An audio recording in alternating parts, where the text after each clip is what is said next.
அஸ்ஸலாமு அலைக்கும் வரஹ்மத்துல்லாஹி வபரகாத்துஹு. அல்ஹம்துலில்லா. எல்லோரும் எப்படி இருக்கிறீங்க? நல்லா இருக்கீங்களா? அல்ஹம்துலில்லா, நானும் நல்லா இருக்கிறேன். இன்றைக்கி நம்ம வீடியோவில் ஜும்மா நாளில் செய்யக்கூடிய ஒரு அமலை பற்றி தான் நம்ம பார்க்க போகிறோம். ஜும்மா நாள் அப்படின்னாலே வாரத்தில் அந்த கிழமை மட்டும் ரொம்ப தலை சிறந்த நாள் அப்படின்னு நாயகம் ஸல்லல்லாஹு அலைஹி வஸல்லம் நமக்கு சொல்லி கொடுத்துருக்குறாங்க. அல்ஹம்துலில்லா, நம்ம ஜும்மா நாளில் நம்மளுடைய அமல்களை அதிகமாக நம்ம செய்யணும். நம்ம என்ன செய்வோம்? அன்றைக்கி தான் வீட்டில் வேலையை அதிகமாக வச்சுருப்போம். அப்போ தான் வீடு கழுவுறது, துணி துவைக்கிறது அப்படின்னு இதெல்லாம் செய்யக்கூடிய வேலைகள் தான். ஆனால் அதை நாளே செஞ்சு முடிச்சிருங்க. இன்னும் சொல்லப்போனால் நம்ம வியாழக்கிழமை சாயங்காலமே நம்ம உட்காந்து ஓத ஆரம்பிச்சிடணும்.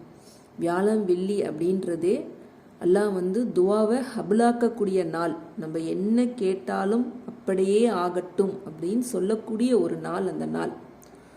நீங்கள் மட்டும் இல்லை, நானும் அந்த நாளில் வேலையை இழுத்து போட்டு செஞ்சுட்டு தொழுகை உட்காரும் போது தூங்கி வடிஞ்சது கூட உண்டு. இப்போ கொஞ்சம் அதெல்லாம் நான் மாற்றிக்கிட்டேன். தொழுகை தான் முதல்ல முக்கியம். நம்ம வேலை செய்யறதெல்லாம் நம்ம கூட வராது.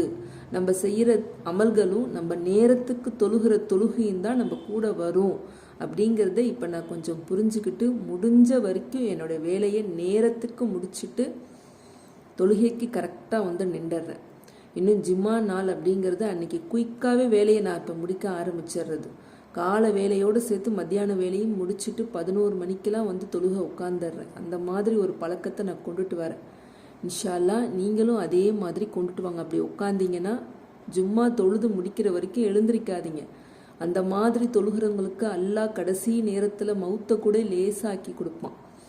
அல்ஹம்துலில்லா, நம்ம அல்லாஹ்க்கு நம்ம சுக்ரியா செஞ்சுக்கணும். இப்படிப்பட்ட நாளை நமக்கு கொடுத்ததுக்கு நம்ம அல்லாஹ்க்கு நம்ம சுக்ரியா செஞ்சுக்கணும். இந்த மாதிரி நாட்களில் நம்ம என்ன துவா கேட்டாலும் அல்ஹம்துலில்லா அல்லாஹ் அதை அப்படியே ஆகட்டும்னு சொல்கிறான்.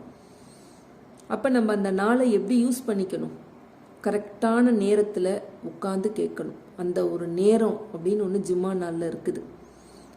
அது எந்த நேரமாகனாலும் இருக்கலாம். ஆனால் அப்போ நம்ம அமல்கள் செஞ்சுக்கிட்டே வரும்போது, துவா செஞ்சுக்கிட்டே வரும்போது, அந்த நேரம் வரும்போது நம்ம கேட்கப்படுற துவா அப்படியே அல்லாஹ் எந்த ஒரு தடையும் விதிக்காமல் உடனே அடுத்த நிமிஷமே ஹபுலாகட்டும் அப்படின்னு சொல்லிடுவோம். அதனால் அன்னைக்கு நம்ம தஸ்பு ஓதுறதை அதிகப்படுத்தணும். நாயகம் பேரால் சலவாத்து ஓதுறதை அதிகப்படுத்தணும். நம்மளுடைய அமல்களை அதிகப்படுத்தணும். நம்மளுடைய உள்ளத்தை தூய்மையாக வச்சுருக்கணும். அன்னைக்கு உட்காந்து டிவி பார்க்குறது, ரீல்ஸ் பார்க்குறது, யூடியூப்பை உட்காந்து தேவையில்லாமல் ஸ்வைப் பண்ணிட்டு உட்காந்துருக்கிறது, டைமுக்கு குளிக்காமல் பாங் சொன்ன சவுண்டு கேட்டதுக்கு அப்புறம் போய் குளிக்கிச்சிட்டு அவசர அவசரமாக தொழுகை நிற்கிறது, அந்த மாதிரி ஒரு வேலைகளை கண்டிப்பாக வச்சுக்காதீங்க. முடிஞ்ச வரைக்கும் நீங்கள் காலையிலே உங்களோட வேலைகளை முடிக்க பாருங்கள். காலையிலேருந்தே உங்கள் அமல்களை அதிகப்படுத்துங்க. அந்த மாதிரி நம்ம பிளான் போட்டு கண்டிப்பாக முடியாது தான். குழந்தைங்கள் இருக்க வீட்டில் ரொம்ப கஷ்டம். அந்த குழந்தைங்களை ஸ்கூலுக்கு அனுப்பிட்டு நம்ம கிச்சனை விட்டு வெளியில் பார்த்தோன்னு வச்சுக்கோங்களேன், வீடே நாளாக கவுந்து போய் கிடக்கும். அந்த வீட்டை எடுத்து திருப்பி நிமித்தி வைக்கிறதுக்கே நமக்கு 2 மணி நேரம் ஆகும். உண்மைதான்.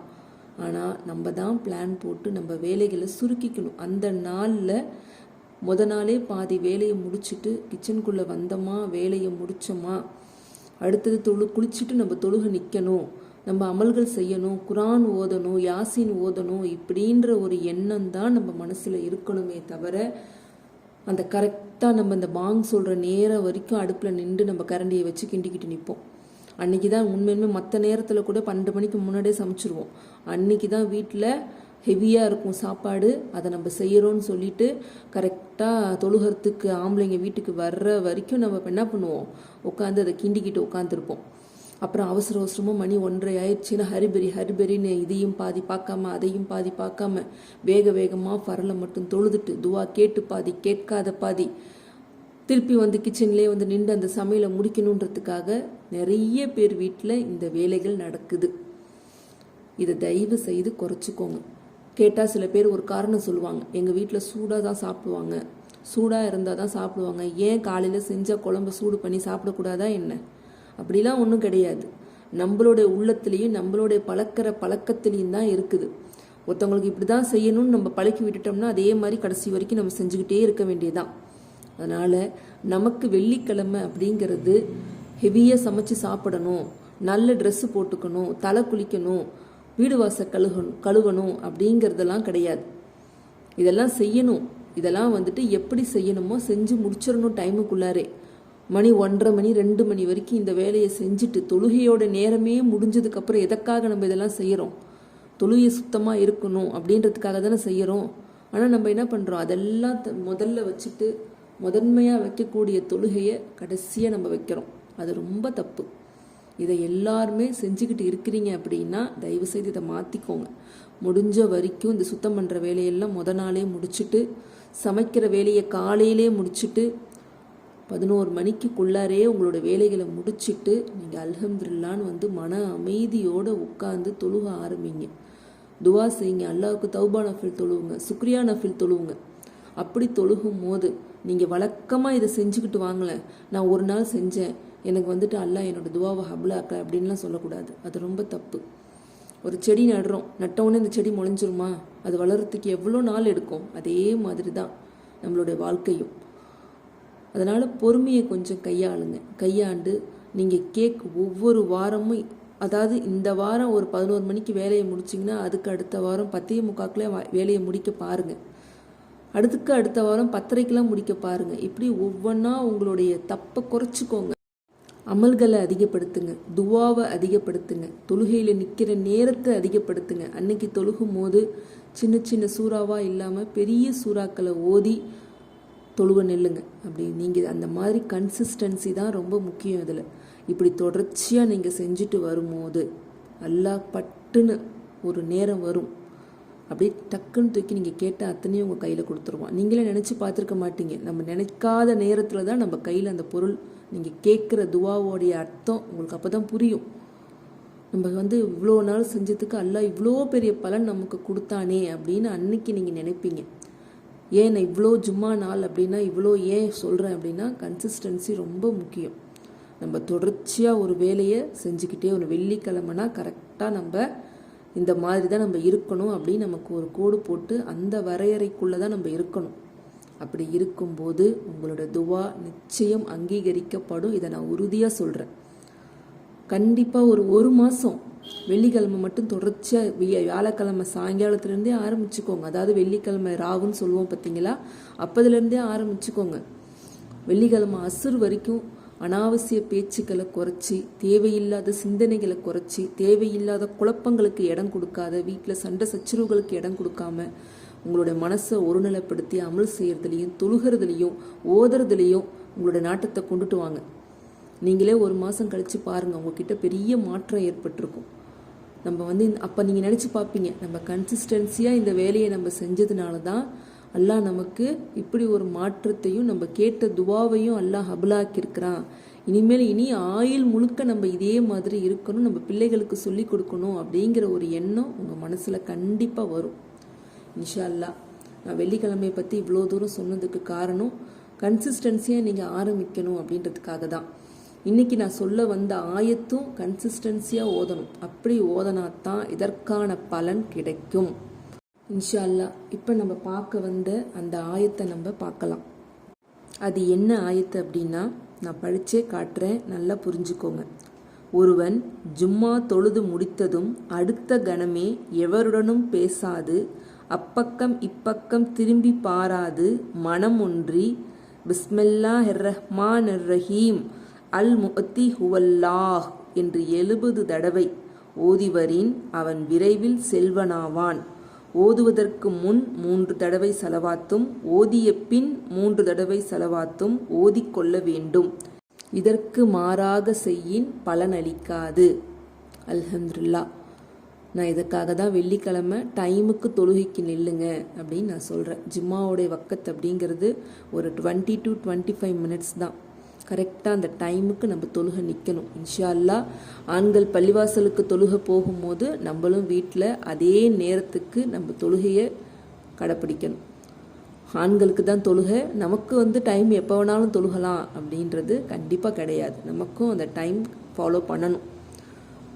அதுவும் ஜும்மா நாள் அப்படிங்கிறது அந்த நேரத்துக்கு நம்மளோட தொழுகையை தொழுது நம்ம ஓதும்போது தான் அதற்கான பலன் நமக்கு கிடைக்கும். ஆண்களாக இருந்தால் இந்த ஆயத்தை பள்ளிவாசல் தொழுத உடனே இங்கிட்டுக்கு அங்கிட்டுக்கும் திரும்பி பார்க்காது. அவங்க கூப்பிட்றாங்க இவங்க கூப்பிட்றாங்கன்னு எந்த பக்கமும் திரும்பாமல் நான் சொன்ன இந்த ஆயத்தை 70 தடவை நீங்கள் ஓதுனீங்க அப்படின்னா எவ்வளோ சீக்கிரம் அல்லாஹ் உங்களை செல்வனாக்குறானோ ஆக்கிடுவோம். கரெக்டாக எல்லா ஜும்மாலையும் இதை வழக்கமாக நீங்கள் செஞ்சுட்டு வரணும். பெண்களாக இருக்கிற பட்சத்தில் வீட்டில் நம்ம தொழுது முடித்த உடனே கரெக்டாக இங்கிட்டுக்கு அங்கிட்டுக்கும் திரும்பக்கூடாது. அந்த நேரத்தில் ஃபோன் அடிக்குது, நான் போய் ஃபோன் எடுக்கிறேன், வீட்டில் காலிங் பெல் அடிக்குது, நான் போய் கதவை திறக்கிறேன்னு இல்லாமல் மனசில் ஒரு நியத்து வச்சுட்டு தொழுக நில்லுங்க. எல்லாம் நான் தொழுதுட்டு நான் ஓதணும், நான் தொழுதுட்டு ஓதி முடிக்கிற வரைக்கும் எனக்கு எந்த ஒரு டிஸ்டர்பன்ஸும் கொடுக்காதடா அல்லா அப்படின்னு அல்லாஹ் கிட்ட துவா செஞ்சுட்டு நீங்கள் தொழுக நில மாதிரி நியத்து வச்சுட்டு நீங்கள் தொழுகும் போது கண்டிப்பாக அல்லாஹ் எந்த ஒரு டிஸ்டர்பன்ஸையும் உங்களுக்கு கொடுக்க மாட்டான். நீங்கள் தொழுதுட்டு ஓதிட்டு துவா செஞ்சுட்டு எந்திரிக்கிற வரைக்கும் அல்லாஹ் உங்களுக்கு துணையாக நிற்பான். உங்கள் தொழுகையை பாதுகாத்து உங்கள் தொழுகையை முழுமையடைய வைப்பான். அல்ஹம்துலில்லாஹ். அந்த மாதிரி மனசை ஒருநிலைப்படுத்தி தொழுக நில்லுங்க. இந்த ஆயத்தை ஓதுறதுக்கு முன்னாடி ஸல்லல்லாஹு அலா முஹம்மது ஸல்லல்லாஹு அலைஹி வஸல்லம் இந்த செலவாத்தே போதுமான செலவாத்து. இதை 3 தடவை ஓதுறதுக்கு முன்னாடி ஓதி முடிச்சதுக்கப்புறம் 3 தடவை மறந்துடாதீங்க. செலவாத்து ஓதிட்டு தான் இதை ஓதணும். கரெக்டாக எண்ணிக்கையை விட்டுறாதீங்க. 70 தடவை அப்படிங்கிறது 70 தடவை தான் ஓதணும். நான் ஸ்க்ரீன்ஷாட் எடுத்து ஃபோட்டோ நான் போடுறேன். இன்ஷா அல்லாஹ் பாருங்கள். கண்டிப்பாக இதை கடைப்பிடிச்சி தொழுவுங்க. இப்படி நீங்கள் தொடர்ச்சியாக வளமையாக நீங்கள் மட்டும் இல்லாத ஆண்களையும் சொல்லி தொழுக சொல்லுங்கள். ஆண்கள் பார்த்துட்டு இருந்தீங்கன்னா நீங்கள் கடைப்பிடிச்சி தொழுக ஆரம்பிங்க. எல்லாரும் வீட்டில் வளமையாக இந்த மாதிரி இது ஒரு சின்ன ஆயத்து, நம்ம சீக்கிரமாக செய்யக்கூடிய ஒரு அமல். ஒரு 10 மினிட்ஸ் கூட ஆகாது, ஒரு 5 மினிட்ஸ்லேயே இதை முடிச்சிடலாம். அப்போ நம்ம இதை அதாவது நம்ம தொழுது முடிச்ச உடனே நம்ம செய்கிறனால தஸ்பு ஓதுற நேரம்தான் ஆகும். நம்ம இப்படி வழக்கமாக செஞ்சுட்டு வரும்போது குடும்பத்தில் எல்லோருமே செஞ்சுட்டு வரும்போது இதற்கான பலன் அதாவது 6 மாதத்தில் கிடைக்கிது அப்படின்னா உங்களுக்கு ஒரே மாதத்தில் எல்லாம் கொடுத்துருவோம். ஒருத்தராக செஞ்சால் தான் டைம் ஆகும். 4 பேர் சேர்ந்து செஞ்சு பாருங்கள். அதற்கான பலன் ரொம்ப அதிகமாக இருக்கும். அதனால தான் அந்த காலத்தில் கூட்டு குடும்பத்தில் இருந்தாங்க. இப்போ எங்கே நம்ம எல்லோரும் தனிமையில் இருக்கிறோம். இன்ஷா அல்லாஹ் இருக்கட்டும், அதனால் ஒன்றும் பிரச்சனை கிடையாது. கணவன் மனைவி பிள்ளைகள்னு நம்ம கூட்டாக சேர்ந்து செய்யும் போது இதற்கான பலன் அதிகமாக கிடைக்கும். இன்ஷா அல்லாஹ் மறுபடியும் ஒரு தடவை எப்படி ஓதணும் அப்படிங்கிறத நான் சொல்லிடுறேன்.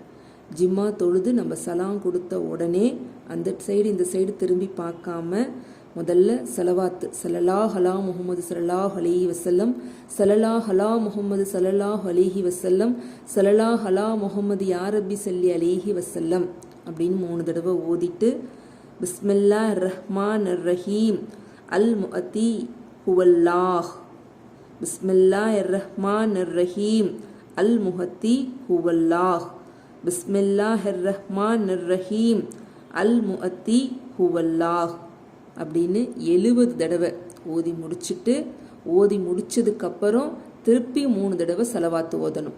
ஸல்லல்லாஹு அலா முஹம்மது ஸல்லல்லாஹு அலைஹி வஸல்லம், ஸல்லல்லாஹு அலா முஹம்மது ஸல்லல்லாஹு அலைஹி வஸல்லம், ஸல்லல்லாஹு அலா முஹம்மது யா ரப்பி ஸல்லி அலைஹி வஸல்லம் அப்படின்னு ஓதி முடிச்சுட்டு அல்லாஹ் கிட்ட துவா செய்யுங்க.